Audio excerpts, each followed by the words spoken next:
In school, I can't remember them talking to me about apprenticeships. It was always A-levels and uni in school, and that's what I hate about school, is that they just drill into you A-levels and uni, and so if you don't get the grades for A-levels, then you're sort of left thinking like, well, what do I do now? There's nothing else for me. So I don't really like the way they do it like that. We've got links with most of the schools around our local areas in a certain mile radius where we go in and give presentations. Some schools are more receptive than others. They like us to come in and they encourage more vocational kind of subjects and vocational apprenticeships. And then some schools are more academic, so they push your A-levels, your university, and they don't really want to see as many apprenticeships. But on a whole, I think they're starting to be more receptive to apprenticeships because of university fees and things like that. I think we're starting to see a little bit of a change. I think it will change a bit more throughout the future. I'm probably one of the only ones in the school to do an apprenticeship in Tata. I mean, the careers advisor didn't mention it once to me. It was only through word of mouth from other people that I went online and I did it myself, sort of thing.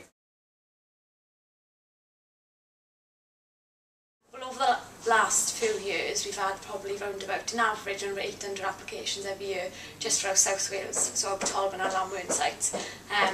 We've always had quite a high number, but I've noticed a lot of the ages are increasing, so you've got people coming through with degrees applying, with A-levels, you know, not just with your GCSEs, so it is getting a lot more difficult.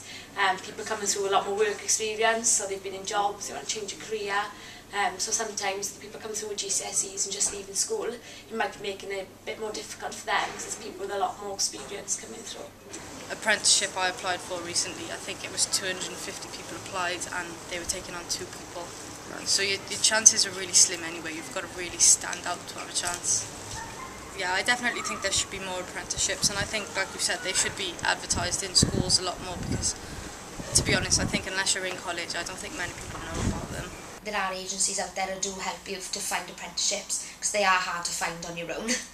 There's not many more about, is there? It's potluck whether you do or not get one, like, moment. Then I care and beauty. There tends to always be enough jobs for them to go into if they want to do it at the end of the course. It's something specific like electronic engineering. There's a lot of students studying that because it's a higher graded job, more pay, but less jobs to go into. And even then down to things like interactive media, we've probably got 100 or more students all want to be a graphic designer, but that's a really hard thing to get into at the moment. I think that, you know, they are like gold dust really, I think. But what's available now is very, very lucrative and very, very sought after, so I think competition is high. And it has just opened, I think, students' eyes to the reality of what an apprenticeship is about. It isn't just something you slide into if you're not going to stay on in school or you're not going to take the academic route and do A-levels. It is still something you need maybe 7+ GCSE grades and good grades at that for. Not enough to keep up with the demand, because there's 24, 25 people in my class and there's just not enough places. Like some places will say, yeah, I'll take on 2 apprenticeships, but 2 out of however many people, and that's just in my class. So there's not enough at all. I would like to have an apprenticeship. There aren't many apprenticeships about, there's very few, very rarely being offered. I think in Pontypridd it was easy to find one. I mean, I've been to Careers Wales on, I'd say, 7 or 8 occasions in Cardiff, and this was never suggested to me before. And on my first visit to the one in Pontypridd, that's the first thing she suggested. Because until I came here I never knew you could do business admin or customer service. I didn't even know you could do accounts. So if we went up to any girl on the street or somebody who just left school and said, would you like an apprenticeship, they'd think, well, I don't want to work with cars, or, you know, silly things like that, like plumbers and everything. It is a basic job that most people would think is for a man. So basically there aren't, to most of us, there's not an apprenticeship there for a girl. It's surprising how strong it is. In the construction first years that I'm working with, we've only got 2 girls out of probably 300 students, and similar split then in childcare. Yeah, it would be nice if it was marketed more towards the girls, maybe through the schools, to go into engineering, because we have found, especially with IT engineering as well, that the girls do a lot better than the boys. They're a lot more focused once they've gone down that route of choosing a more male-dominated area. They do a lot better, they tend to shine.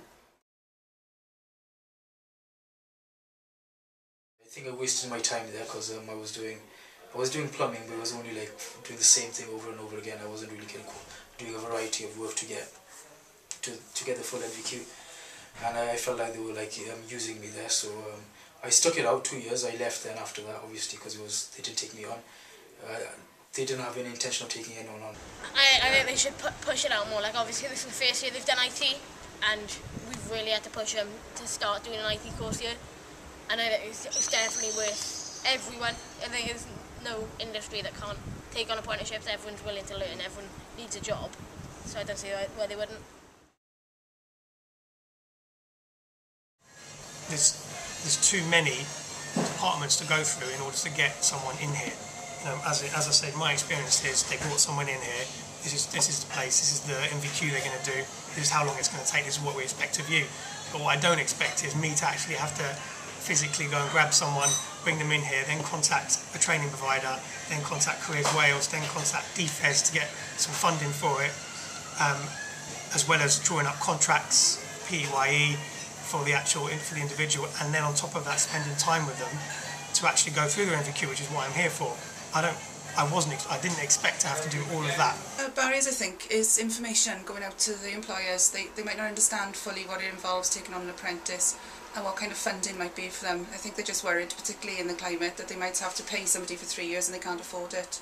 Get me to the end, offer me a job, or see me off into the sunset, not to do all the paperwork. That's for training provider, Careers Wales, DFES, Welsh Assembly Government, whoever it is that gets the money from the government. I don't get the money from the government, so I don't really want to be doing any of the work for it.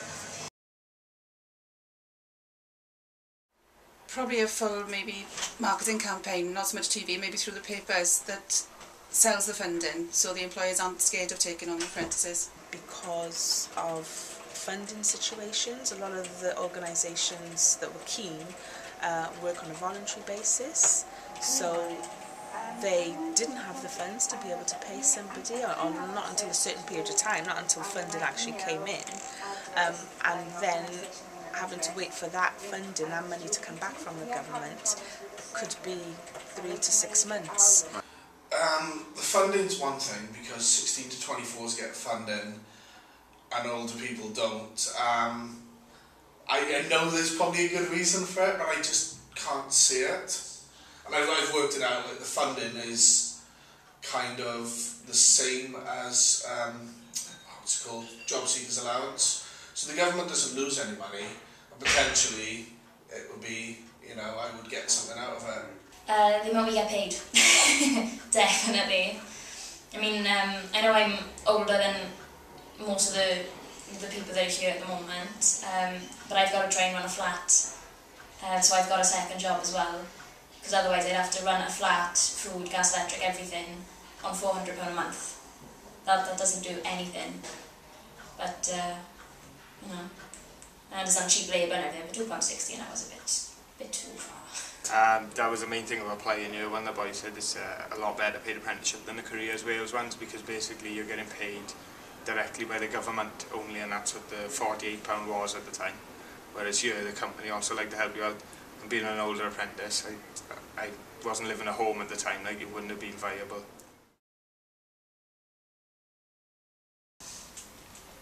Bydde fe'n hawdd iawn cael rhywun yn medru'r Gymraeg yn dod o'r dechrau. Am fod bron hanner y gwaith dwi'n gwneud gyda Cymru Cymraeg. Mae'n hwylus iawn pa fod siaradwyr Cymraeg, ond dyn ni ddim wedi cael rhywun yn dod trwy'r drefn yn siarad Cymraeg eto. Alle fod pobl yn yr ysgolion Cymraeg, slyferau gwyr, efallai yn cael gwell cyfleon o blygyd mae'r safon yn yr ysgolion hynny yn dioddol o fod tyma bach yn uwch. There were very few black and ethnic minority people actually taking up the apprenticeships, and that was, I suppose, a lot of that was made aware of in the research material that Creative and Cultural Skills put together, looking at the creative industries in Wales. So they're quite aware of the fact that few disabled people actually go through those kind of routes and are actually working in the industries in Wales, and also very few black and ethnic minority people are actually working in creative and cultural industries in Wales. So I think they are looking at ways of trying to address that, and working in partnership with us, I think, is one of those steps. Work with more grassroots community-based organisations to encourage people that wouldn't normally get the opportunities to access these apprenticeships. A chance, basically, yeah. I would like to work more closely with the government and with the organisations that are running these to make sure young people of all ages who would not necessarily get, the opportunity, be given a fair crack at the whip. Really simple. One advertising campaign. You ring this number. This is for people that, like me, sitting at home, who as an employer, want to get kids into the workplace and do MVQs, and I want to train people, and I want to see them flourish, and I want to see them go on and do great things. I just want one number to ring. I ring that number, and then from that number, alright, maybe I want one more number to ring, but I don't want 5 numbers to ring. A lot of people know about it, but they're not offered the choice without going and finding for themselves. I think the schools should promote it more. Even having someone come to the school and talk to the school or a year group as a whole about apprenticeships would have made a difference, I feel. What's really hard, I think, is that there isn't a central repository for apprenticeship opportunities. There's no one agency that's collecting or collating all of the information. So it's not, Careers Wales obviously would put out opportunities, but there isn't one central place where students can go and see what's available, what companies are offering, etc. And we don't have, I suppose, not a campaign, but there isn't a timeline when you must apply for apprenticeship by. Possibly that would help, if there was more of a cycle. If you're doing a PTA course and you need to get your permanent apprenticeship application in by a certain period, so that students have a fair and equitable opportunity at it. The Careers Wales website and the apprenticeship layout is so user friendly, is unreal. I am quite good with the internet, but I've gone in there and given them a row because I can't work it. So I was very expected that kids were in year 9 and that to work it. Cynulliad Cenedlaethol Cymru yw'r corff sy'n cael ei ethol yn ddemocrataidd i gynrychioli buddiannau Cymru a'i phobl, i ddeddfu ar gyfer Cymru ac i ddwyn Llywodraeth Cymru i gyfrif. I gael rhagor o wybodaeth ac i ganfod pwy sydd yn eich cynrychioli, ewch i cynulliadcymru.org neu gallwch ein dilyn ar Facebook a Twitter. The National Assembly for Wales is the democratically elected body that represents the interests of Wales and its people, makes laws for Wales, and holds the Welsh Government to account. For more information and to find out who represents you, go to assemblywales.org or follow us on Facebook and Twitter.